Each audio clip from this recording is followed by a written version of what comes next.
वारंवार हे आरोप करतायत, पण मग हे विधानसभेच्या निवडणुका झाल्यानंतर वारंवार आरोप करतायत. इतका वेळ का घेतात? टप्प्याटप्प्याने आरोप का होत आहेत? एकदाच सगळे आरोप निवडणूक आयोगावर का करत नाही?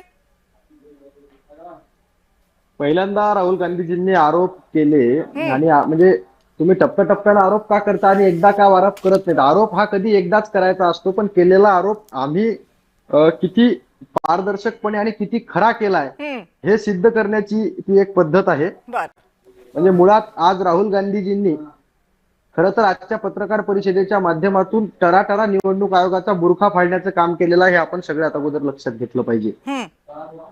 म्हणजे एकीकडे निवडणूक आयोग निवडणुकीमध्ये मतांची चोरी केल्या जाते आणि कशा पद्धतीनं निवडणूक आयोगानं मतांची चोरी केली हे आज पुराव्यांसहित सिद्ध करण्याचं काम राहुल गांधीजींनी केलं.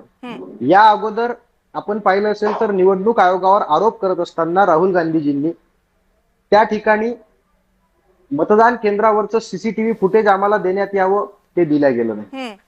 मतदान केंद्रामध्ये जो काही वोटर लिस्टचा डाटा असेल तो डाटा आम्हाला इलेक्ट्रॉनिक पद्धतीनं देण्यात यावा, म्हणजे त्या माध्यमात त्या मतदार याद्यांमध्ये किती चुका आहेत, कशा पद्धतीच्या चुका आहेत हे आम्हाला समजून सांगण्यात येतील, पण तो डाटा निवडणूक आयोगानं दिला नाही. राहुल गांधीजींनी निवडणूक आयोगाच्या कार्यपद्धतीवर अनेक प्रश्न उपस्थित केले, कुठल्याही प्रश्नाचं उत्तर दिलं गेलं नाही.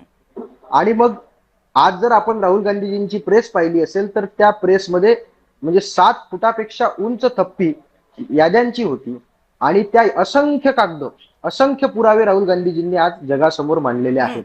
आणि त्यातून वोट चोरी म्हणजे मतांची चोरी कशा पद्धतीनं झाली, निवडणूक आयोगानं कशा पद्धतीनं भ्रष्टाचार केला, निवडणूक आयोगानं कशा पद्धतीनं गैरवापर केला, हे सगळं अत्यंत वस्तुनिष्ठपणे म्हणजे ज्या भाजपच्या लोकांना देवेंद्र फडणवीसांनी ज्या पद्धतीनं आरोप केला की त्यांच्या डोक्याची चीप हरवली, तो आरोप करताना देवेंद्र फडणवीस मला प्रचंड अस्वस्थ दिसले, कारण त्यांचा आणि निवडणूक आयोगाचा बुरखा फाडण्याचं काम राहुल गांधीजींनी त्या ठिकाणी केलं.